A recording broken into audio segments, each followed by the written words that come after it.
Welcome to the Asia Chessboard, the podcast that examines geopolitical dynamics in Asia and takes an inside look at the making of grand strategy. I'm Mike Green of the United States Studies Center in Sydney and the Center for Strategic and International Studies.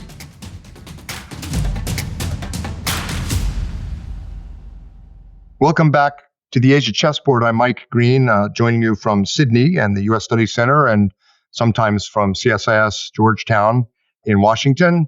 Today, we are going to talk about the transatlantic alliance and the European connection to Asian security. In the last episode, we talked about India and the Indo-Pacific because of the name change of Indo-PACOM back to PACOM, and whether that means that somehow India or the Indian Ocean are less important strategically. That was just a name change. The transatlantic relationship is going through something much more tumultuous and problematic that has obvious bearing on the security of Europe, but important implications for strategy in the Indo-Pacific, for American interests, but also Japan, Australia, Korea, and India. There's really no one who could help us unpack this better than Dr. Gorana Grgić. Gorana, joining us from Zürich. Thanks so much. We miss you here in Sydney, but thanks for joining. Great to be with you. Thank you so much for having me. She is the head of security studies at the ETH Zurich Center for Security Studies. She was with us at USSC and played a critical role in analysis here in Australia and for the entire Indo-Pacific region on the Europe card, if you will, on the role of NATO in Indo-Pacific security and the importance of the Indo-Pacific to NATO security. Gorana has a classic academic scholar practitioner career. She was at the NATO Defense College and then was brought into Red Team and helped shape the 2022 NATO strategic concept, which in a way was NATO's pivot or partial pivot or wink towards playing a role in the security of the Indo-Pacific. And we'll talk about this in more detail, but the Ukraine war, North Koreans fighting in Ukraine, Russian support for Iran, the so-called CRINCs, China, Russia, Iran, North Korea, this axis of authoritarian revisionist powers spurred more of a connectivity between NATO and the Asia-Pacific alliances. And Gorana was right there at the founding and building of this concept, drawing on our scholarly work. And now the question is it all coming apart? Is the Euro-Atlantic part of Asian strategy and Asian security in peril? And Gorana, you're going to help us answer that question. So thank you very, very much for joining. Let's start. You've been on the podcast in the past, but let's just quickly remind people your own background and how you came to Australia, how you became interested in security, and how you came to Zurich to work on security in Europe. Yes, thank you so much for having me, Mike. And I'll try to make this super short because trying to explain the sort of random wonkiness of the variable that was my academic and professional journey thus far. But if anyone asks, it was all pre-planned, part of a great strategy and plan. Yeah, so originally I'm a Croatian native, but I spent some time doing my undergrad studies in Singapore. And then I decided to venture out even further east or southeast, which got me to Australia. So I was in Sydney for a decade and a half with some stints at Harvard, at NATO Defense College, you mentioned, Curtis School in Berlin. And basically over the past half a decade, I was slowly making my way back to Europe. And so now I find myself in Switzerland, which is a very interesting place to be because you're right in the middle of Europe, but sometimes you don't feel like you're in Europe, given that Switzerland is famously not part of any of these projects of European integration, but these days is cooperating a lot more with all of them. And so my personal journey is sort of, personal is a bit political because for a long time, I was a lone transatlanticist in rooms full of Indo-Pac experts when I was in Sydney, as you might recall. And these days, as I head the global security team here at ETH, I often find myself as one of the more lone voices of pointing out why Europeans should care about the Indo-Pacific in usually rooms full of people who are simply preoccupied now with only European security affairs, and of course, for very good reasons. Yeah, east is east and west, and never the twain shall meet unless Gorana is there. Exactly. Yeah. Together. Yeah. I try to be the counter Kipling sort of here. Yeah. Yes, the counter Kipling. I'm going to remember that. But, I ask people, how did you get into strategy, international relations of Asia? And usually there's some childhood story of I had a map on my desk or I had a trip to Japan with my family. But yours is much more intimate. You grew up in the Balkans, I guess, towards the end of a very dark period in the security of that part of the world. So that, I think, probably prompted your interest in a way that's a bit more visceral than it would be for Americans or Canadians looking at security. You understand the significance of a breakdown of security. Absolutely. So for a lot of us who are sort of my generation, late 80s kids, we all were born in a country that no longer exists, but we are often reminded of that, especially if we immigrate anywhere, then if we try to select, as I was born in, or what I think is Croatia, that country for the year of my birth wasn't actually the kind of geopolitical entity of reference. So, of course, the collapse of Yugoslavia and then subsequent wars that happened on that territory are something that was part and parcel very much of my growing up. Unfortunately for anyone who hails from that part of the world. And I guess even more intimately, my dad was a military officer, actually professional military. So we had, again, unfortunate front row experience of what that means. So when I talk about conflicts and when I talk about wars, this is something that strikes also on a personal level. So I was always interested, and this is something that I did in my PhD as well, to understand why actually, like the basic question, right? Why people going to wars, why they decide to take arms to protect these, what Ben Anderson called the imagined communities. But, what is it that drives humans to sacrifice their lives? And then these days, to see some of the things, and especially, what's been going on in Ukraine has so much resonance actually with some of the things that we've seen in the Balkans, but on a way, way worse and greater scale, of course, now, given that this conflict has been going on longer than World War One, right? That it's taken so many lives. So there is that personal chord, and of course, professionally, then when you start learning more and sort of understanding the different sort of levels and variables that are part of these dynamics and processes, you just, at least in my mind, become even more interested to know more. And I feel like I'm a forever student, actually, of security. I appreciate you sharing that. And I think it's important people understand it because there's a focus in your work on explaining the causes of war and peace and a disinterest in fads or jargon. And so it's very important work. And also you make these connections like the European connection to the security of Asia and vice versa. Before we get to the sorry state we're in right now and decide how sorry it really is or how long this lasts or how much it matters to the security of the Euro-Atlantic and the Indo-Pacific, let's rewind. And you were there for a lot of this at NATO Defense University and in Brussels. Explain for people how the IP4, the NATO strategic concept, the focus on China grew. I just quickly, as you know, I was in the White House in charge of Asia in the Bush administration, where we had tension, nothing like today, but we had tension with Western Europe, or as Rumsfeld called it, old Europe, Germany and France in particular, over the Iraq War and the War on Terror. And we had disagreements over things like the EU move to lift the arms embargo on China from Tiananmen, and they moved to do that in 2005. And we had very difficult discussions saying, hold on, that's going to hurt security in Asia. Those difficult discussions grew into a more regular cadence of actually cooperative and collaborative thinking about how these two regions affect each other and how allies in each can help. And then really blossomed about the time you were at NATO. Tell us, how did that happen? What were the conditions? Who were some of the actors who really made it take root?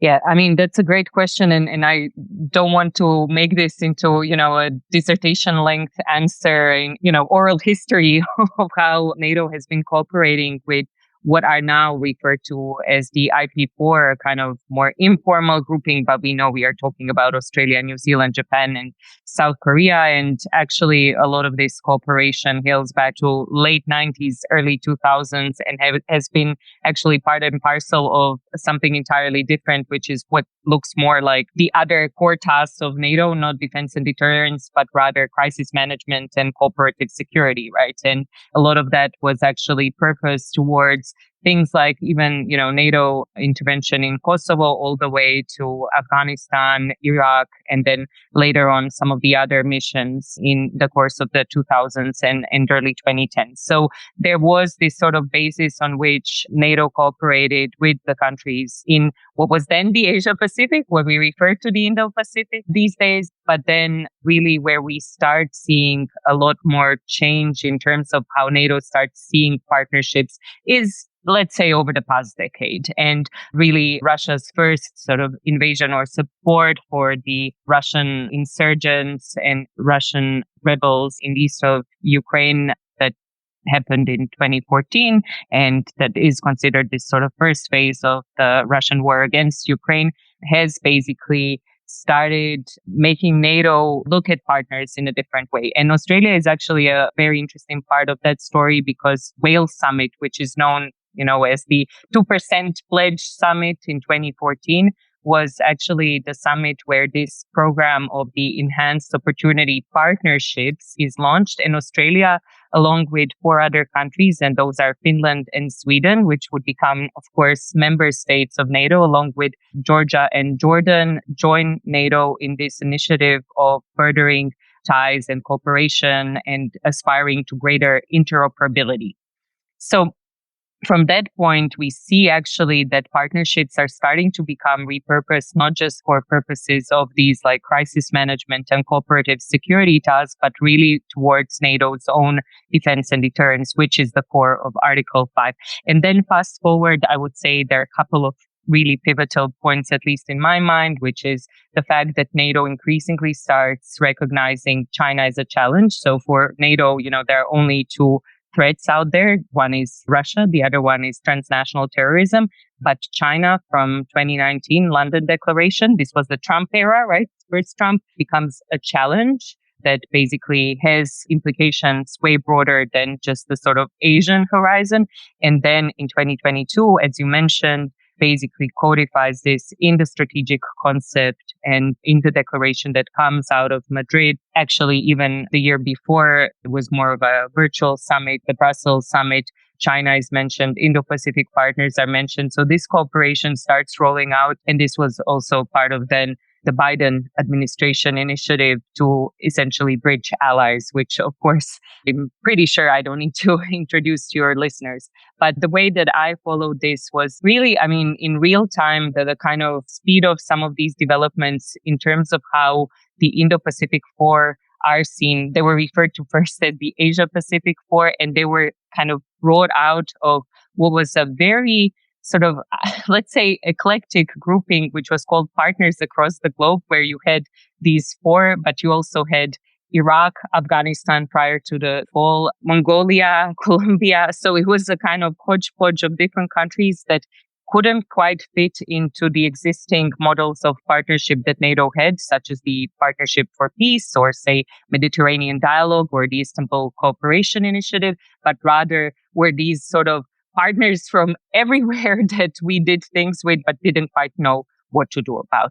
And then, of course, comes 2022, Russia's full-scale invasion of Ukraine, the war that ensues.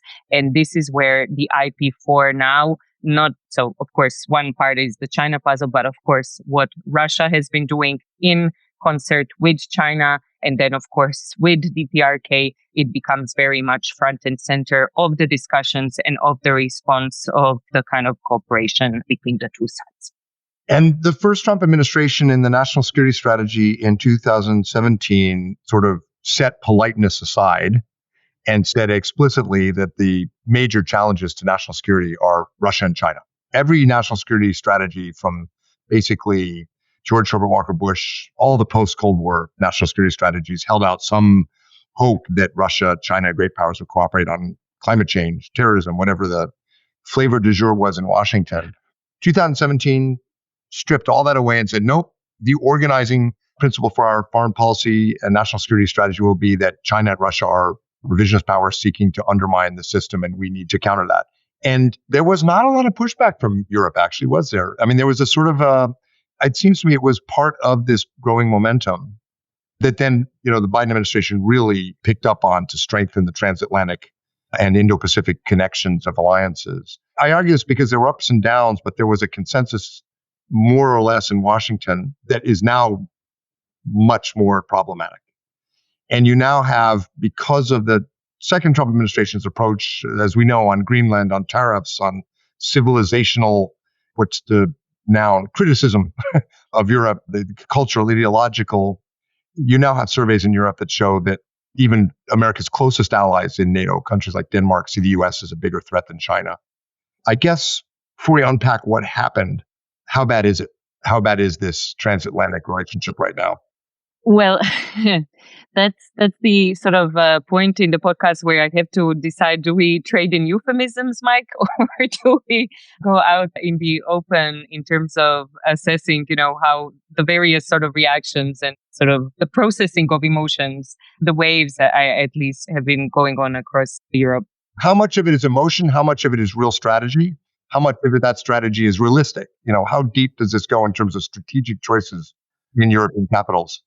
And that's exactly the right question, and one that I think it depends on which sort of point in time we decide to point to, and what are the sort of specific kind of events or kind of policy actions that we've observed that have taken place that we factor into our analysis. What I would definitely say is there is this whole school of transatlanticism that basically says the history of the relations is a history of crisis, right? The famous Stanley Kaufman. I often quote this one because we often tend to forget that there was never this sort of golden age, right? There were always periods of ups and downs, and we need to be sober about it. People liken it to like dysfunctional marriages and things like that, but partners decide to stay together for whatever reasons, etc. So there are things that are part and parcel also of the structural imbalances that are part of this relationship that we need to take into account.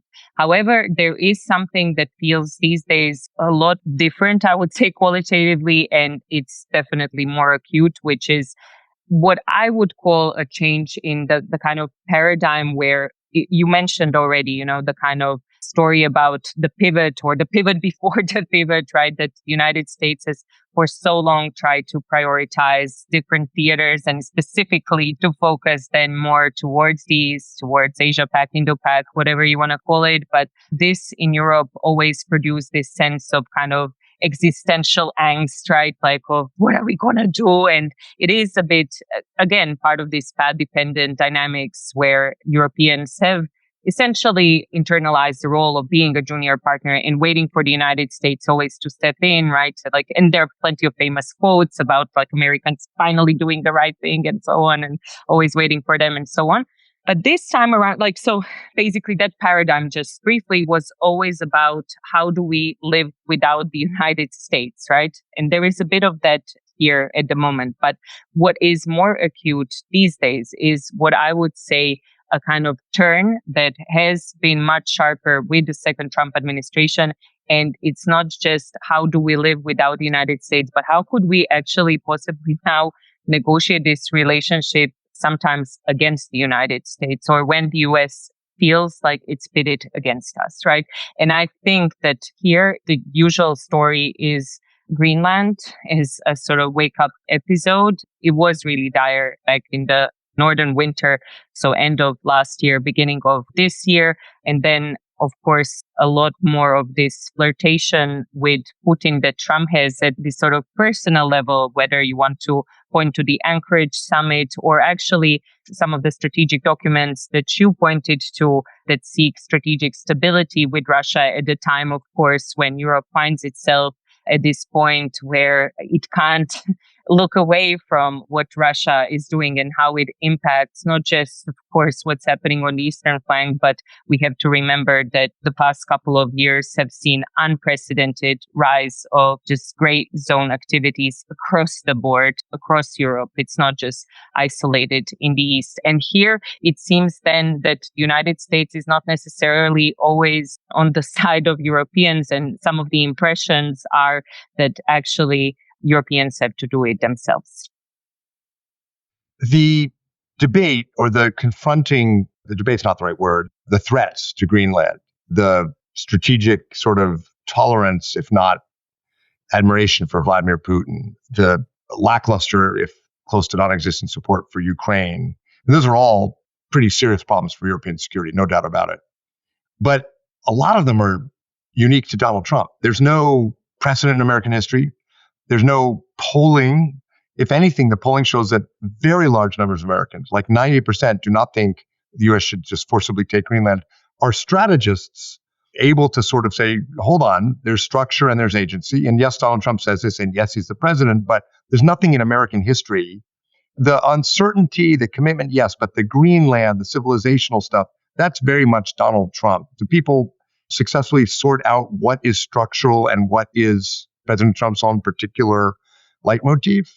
There is a bit of that, and I think that there is a lot of that is connected to some of the discussions that are more forward-looking and that still believe that in 2029 we might have a whole different administration, and again, precisely what you said, that a whole different kind of set of players, maybe even from a Republican administration, would be maybe not, I wouldn't say like super benevolent, right? Some of these things might stay, but at least that this rhetoric would sort of tone down and that maybe some of the issues might be taken off the agenda. I also think that there is the awareness across Europe that, of course, United States is not a singular entity, and even the president can't enact everything he wants, right? So operating with this kind of pluralistic system that, of course, there are people on the Hill within the administration itself, right? Within the executive branch that might be more sympathetic towards some of the European concerns. And then I would underscore another point, and you mentioned already Donald Rumsfeld and the whole new and old Europe divide. I would say in transatlantic relations, this is a point that I really make every time I speak about some of the issues in the relationship. It's not a singular relationship, right? It's a collection of different bilaterals and even minilaterals within that. And, United States has had better relations with some countries than maybe others for different historical or current political reasons. And we also have to be aware of that. And that, of course, the leaders in Europe are aware of that. And then some take on these roles of being the Trump whisperers and so on. And there are different schools of thought, how successful they are at that.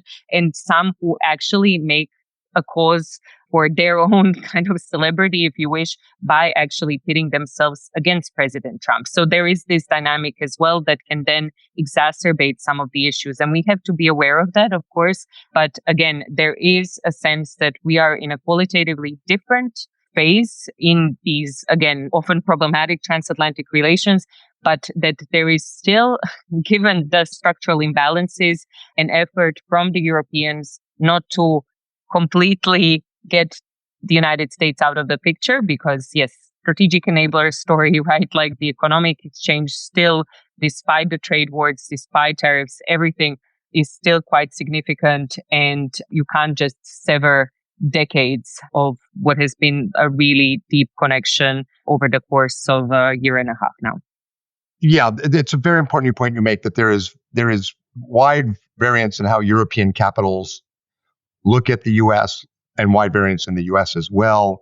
A cynic might say that the leaders in Europe or NATO who are furthest from the guns are the ones who are most playing against the U.S. and Donald Trump publicly. Macron, the Spanish Prime Minister, Carney. I say this a lot on this podcast, but Asian allies are having a different experience and live in a different neighborhood. And so support for the U.S.-Japan alliance is the highest ever, 93%. In the government polling. Support for the U.S.-Korea alliance in the ASEAN polling in March, highest ever, 97%. In Australia, it's dropped a bit from 80 to 75%, but that's historically high in Australia. So why? I mean, a large part of the reason is that the Trump administration has a much more benign view of Asia. There's a civilizational, cultural friction with Europe that goes way back. For the conservative wing of the Republican Party, it goes back to the 19th century. And Don Rumsfeld sort of represented this. And now it's happening on steroids. Europe was old, monarchical. The West and Asia was the future. Now it's Europe. It's not that Europe's old and monarchical. It's open borders, woke, civilizational decline. But Europe has been an object of ideological targeting from the right of American politics for a long time. And then, of course, the geopolitics. There is not a plausible scenario. Tell me if I'm wrong, but I don't think there's a plausible scenario where Vladimir Putin's Russia becomes the hegemonic coercive power of all of Europe. But there is in Asia with China. So the Asian allies have less room and less ability to fight with America. And of course, they have no NATO. So the collective script. So there are a lot of reasons why Europe's in a much harder position. And you could also argue the Europeans make it worse because there's a lot more domestic support for beating up the Americans. I was in the Bush administration. It wasn't this bad. We felt like we were a bit unfairly beaten up a lot of times too. So there are all those differences that I think matter. But I think listeners to this podcast are mostly focused on Asia. And I think we'll want to know, and I want to know. So you talked about the NATO strategic concept, the growing awareness of the China challenge, what has happened to all that in debates in NATO, in your center, in Berlin and London and Paris and Madrid? What is happening to this focus on the security threat from Asia? Is it just gone? Are you a lone voice, or is it still quite prominent, just not public? Where is this seed that you planted, among others, to get the NATO strategic thinkers looking on the other side of the world? Well, thank you for the very generous interpretation of my agency in all of all of this. I would maybe push back against it. I don't have sort of delusions of grandeur in that sense, but certainly, part of what we could call an epistemic community of not a lot of us, but there are some louder voices across the old continent who still advocate why it is important to engage with Indo-Pacific. There are a couple of ways we could assess where we are at this particular moment in terms of the, let's say, broader Euro-Atlantic Indo-Pacific cooperation, or if we want to leave out the Atlantic. But if we do that, then we risk leaving out Canada. So let's, for the purposes of our conversation, keep it at that.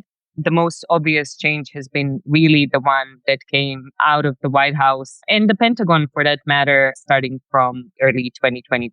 So I'm pretty sure that it's sort of the rigor that Bridge Colby gets a shout out every time you're recording this podcast. Yeah, probably in terms of someone who is ruthlessly advocating for prioritization and for United States to really rebalance its focus and shift away from being concerned with all things European theater. But I would say he's probably not too happy with the involvement in the Middle East either, given that his whole idea and sort of initiatives coming from the Marathon Initiative and so on, right, to the policy planning in the Pentagon have been focused on the Indo-Pacific and more specifically kind of concentrated around what China has been doing, projecting its influence for silent chain and all of that. And so with that, we have a huge change to what we had under the 4 years of Biden, which was essentially a story of let's connect allies across theaters, right? That there are no Indo-Pacific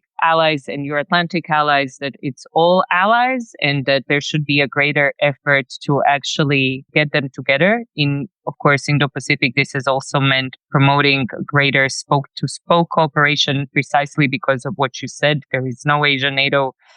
Don't think there's going to be one, but what we've seen, and from my time in Australia, what has been going on is much greater coordination and cooperation among US allies in the region. And I think that's a good thing. But then also their coordination with Europeans. And again, not just because of feeling good and charitable reasons, but because of practical reasons. Ukraine escalation, of course, when Russia invaded in 22 was seen through the prism, at least from some of the counterparts in Tokyo, who I talked to, people in the think tank world, or Seoul, Canberra as well, Wellington, was seen as Ukraine today, Taiwan tomorrow, right? That this is the sort of blueprint that you need to be acutely aware of. Of course, the deepening of Russia-China cooperation with the No Limits partnership that was announced just prior to the war and so on, not to rehash that history. But then also the fact that you have DPRK sending soldiers onto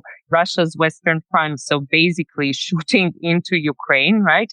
And getting what in exchange? Greater missile capabilities, like support for their nuclear program, which has direct impact, right? So this war that's happening in Europe has direct impact on the stability of the Korean Peninsula, made it very obvious as to why the two theaters are connected and why the like-minded partners, right, whose strategic assessments have started converging, right, need to cooperate more. And I think that there is this sort of still realization is there, right? We don't need to go into diagnosing things, but we now are in this phase of how do we actually operationalize this cooperation. And these days, where I would say we are, is not in a place of, hey, let's do this very loudly, let's try to institutionalize it, because basically one of the key sort of locomotives behind the initiative that was the US administration is these days telling allies in both regions, stay in your lane, right? These were actually the words last year when the Brits were sending a fleet to South China Sea, right? It was basically, what are you doing there?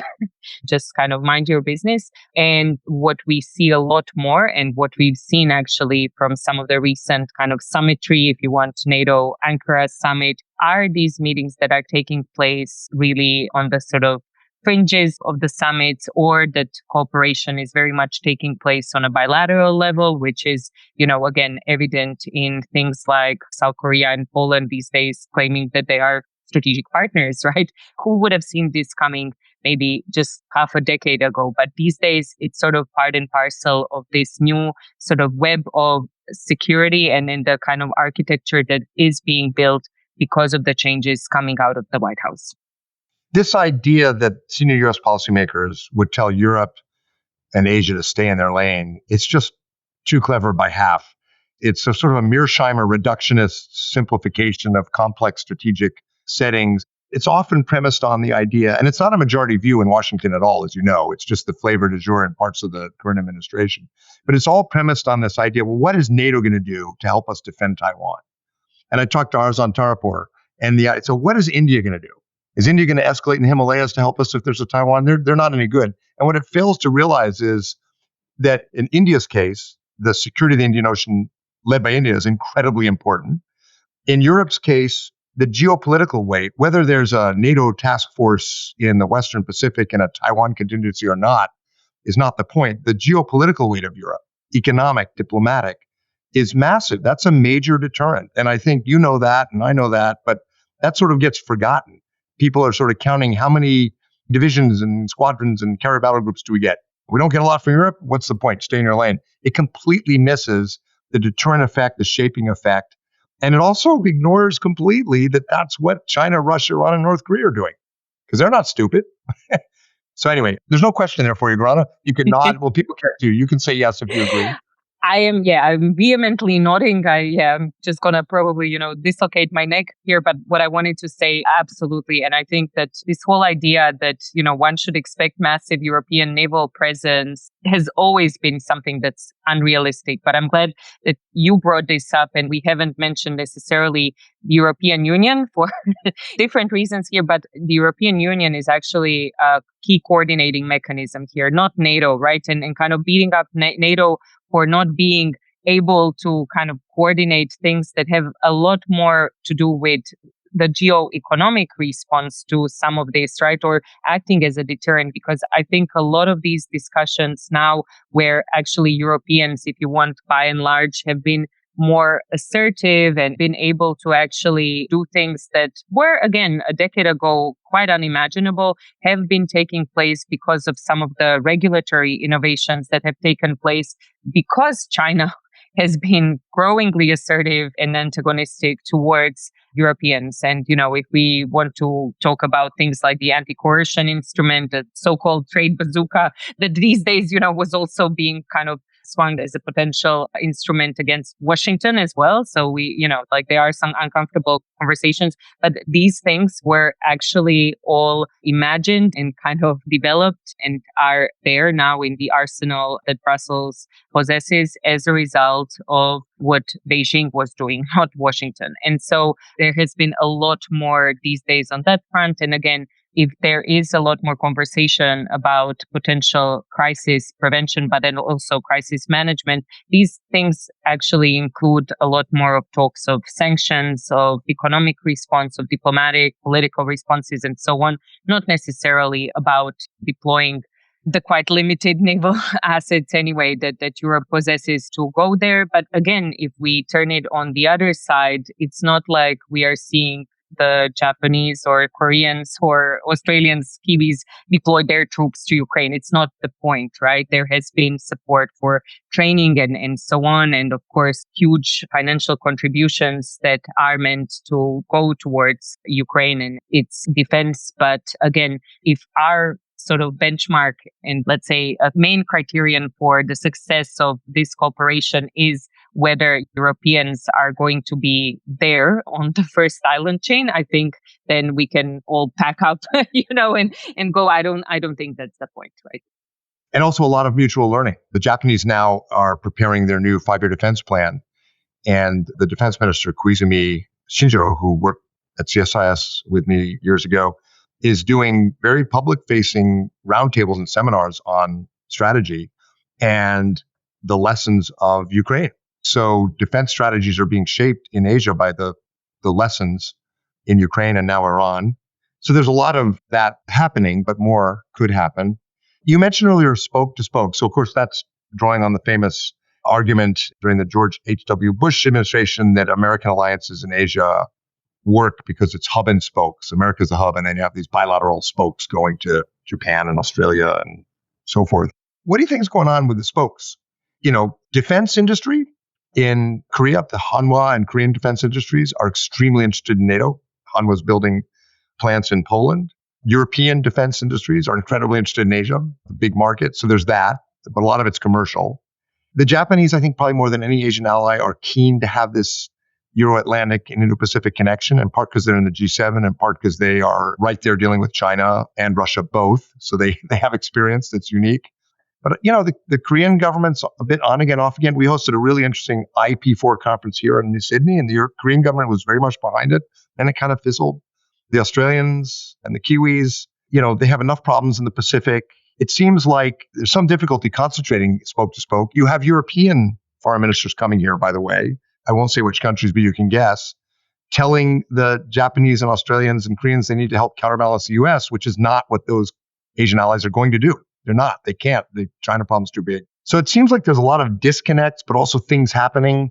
Can we put some hope in that the spoke to spoke, that bilateral ties between Europe and Asia keep some momentum going, keep some cooperation and mutual learning and technology and capability building going, or is it really kind of fractured?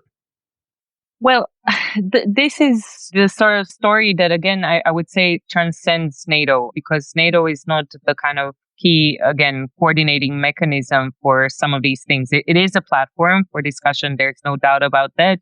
If anything, again, what we've seen in Ankara with the Defense Industrial Forum being kind of part and parcel of discussions is the fact that this is something that brings, first of all, the NATO allies together a lot more, right, given what's been happening in Europe, but then also that brings in the Indo-Pacific partners. You're absolutely right to point out that we basically see these relationships mainly on a bilateral level. And here I would underline how important these days, again, European Union is in all of these conversations, because it is assuming this new role of a geopolitical entity, in fact, and where increasingly it matters that you formalize these relationships with European Union first before you can actually enter some of these programs. So European Union has launched what are called the SDP, so security and defense partnerships, which are a precondition that you can actually access the funding that EU has allocated towards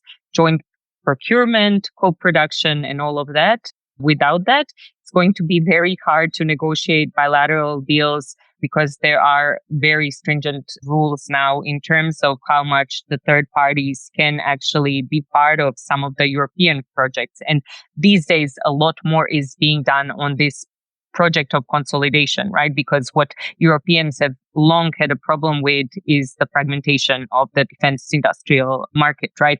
And so this is where I think all of the Indo-Pac partners really need to tread carefully and be mindful of, but I would say they are already aware of these things, given that Japan, Korea, and Australia, in that very order, have all signed these SDPs. New Zealand is the only standout out of the IP4, but I don't think it's going to be a long time before they join as well. So that's one part of the story there. And then what I would say, again, the second part of the story is how great of expectations do we have, right? And again, some of the projects have already taken off without some of the changes that we've been talking about. So there is a lot of evidence actually of cooperation already out there. So GCAF is always pointed to being one of those proofs of concept. So Global Combat Air Program, UK, Italy, Japan. So Japan very much part of that. Korea, of course, a huge power in terms of its defense industrial base and the ability to actually impact what's going on in some of these conversations in Europe. And again, the story of cooperation with Poland is part and parcel of that. I would say for Australia, probably the more that things are revolving around AUKUS, right, the less space that it leaves there for maybe greater European cooperation, but UK, of course, being part of this and very important part of that whole story is something that we can put under that umbrella. But overall, I think that we should look at the cooperation that takes place in terms of defense industrial ties is a story of being able to standardize, to co-produce, to become more interoperable in kind of medium to long run, because now what we've seen are the dire shortages in terms of the ammunition, in terms of artillery, right? And we don't want to see a situation where, you have a contingency in the Indo-Pac and then again, there are such disruptions that can then affect both theaters. There's a story of whether this happens under conditions of strategic simultaneity, right? Whether there is still a war going on in Ukraine when something could happen over in the Indo-Pacific. So there are a lot of different things there. But again, I think that there are a lot of great expectations as to what NATO IP4 can do in and of themselves. But I think that we need to here at least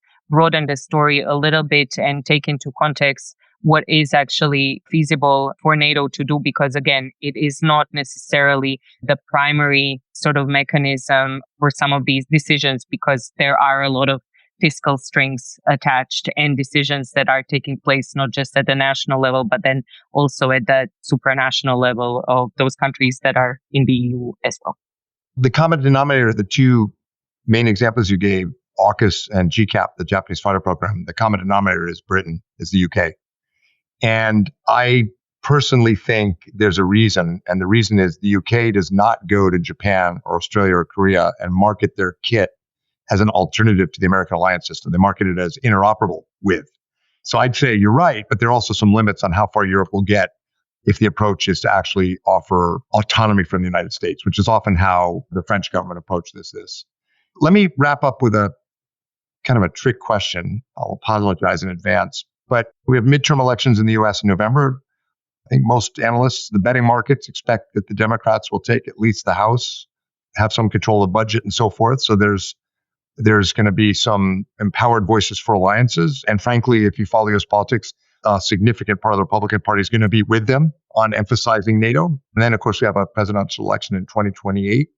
What do you think the new Congress or a new administration need to do? What are a couple things that would repair the NATO alliance in ways that give us more purchase on the China problem? Or is this really so broken it's going to be a very long-term project repairing it? And I'm mainly asking, in the context of the two theaters coming together, but obviously you have to get both theaters right on their own first. Yeah, I think what allies in both theaters are craving is just a little bit more certainty and a little bit less volatility when it comes to even day-to-day things, right? Because at least, again, from the vantage point of Europe, and we haven't necessarily talked too much about US-China relationship, but this is a roof that covers all of these discussions, that there is this sort of sense of uncertainty over where the Trump administration might go. And I think that this translates also into the Indo-Pacific theater. And what I mean by this is some of the conversations around Chinese proposal of this kind of strategic stability seeking and so on. What does this actually mean, right? Because to have the constructive strategic stability for Europeans, for some of the capitals, it definitely gives them the leeway to then pursue a policy that is a lot more, let's say, pliable to Chinese interests and revert back on some of the developments and advancements, I would say, in terms of being more clear-eyed strategically and possessing more strategic agency. I don't like the terms of autonomy and so on, but at least being able to assert itself. So there is this question of certainty and kind of greater policy predictability that's there, but particularly in terms of the big question of strategic competition. And then I think this is not necessarily something that the Congress can do, especially if it's going to be a divided legislature, right? If we do have Dems take over the House but fail to take over the Senate.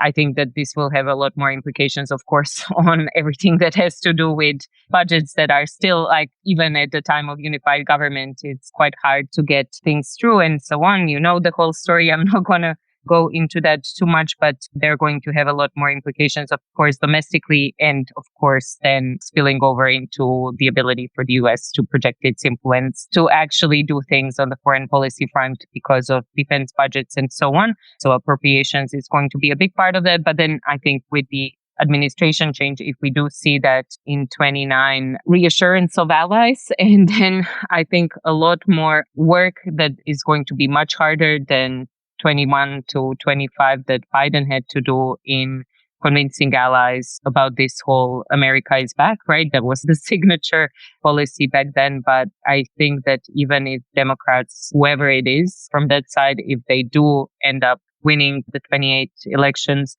are going to find the world that hasn't necessarily, figured out the firm architecture or has a great plan of what this sort of world looks like and how they organize relations, but is going to be much harder to, I think, this time around, plug the United States back in the same way that maybe at Biden administration had in 21, because it was only 4 years of Trump. And now there is this sort of sense, at least for Europeans, we can maybe make a distinction here between the theaters, because you said yourself, right? China, you can't solve necessarily as a problem by yourself without the United States, but Russia, maybe, again, nominally, all the latent power numbers are on European side. You see a lot more being done on that front, but then to have this sort of commitment and buy-in from the United States to signal that and to kind of really see that go back to some usual settings, I think is going to be a much harder job. So there is one thing about expectations, maybe, but then another one as to where we go. And I think in general, we are trending more towards this sort of NATO that is going to be a lot more European, whatever that means, right? Like whether it's, again, the vision of NATO 3.0 or this sort of bi-pillar alliance or something along those lines. But that doesn't have to do, again, necessarily with the administration, but just with the sort of macro structurals and where the US grand strategic attention is. So hopefully, like a very long answer, but offers some threads there as to your tricky kind of forecasting. And some glimmers of hope, I guess. One thing, we're not going back to a status quo ante in the transatlantic relationship. And that's not just, in my view, because of the wounded feelings and alarm in parts of Europe about the current administration's approach. It's physics, it's math. It's the strategic problem of China is so huge that rhetoric about the pivot's not enough. There's going to have to be a recalibration of American military power. I think it's kind of going to be unavoidable.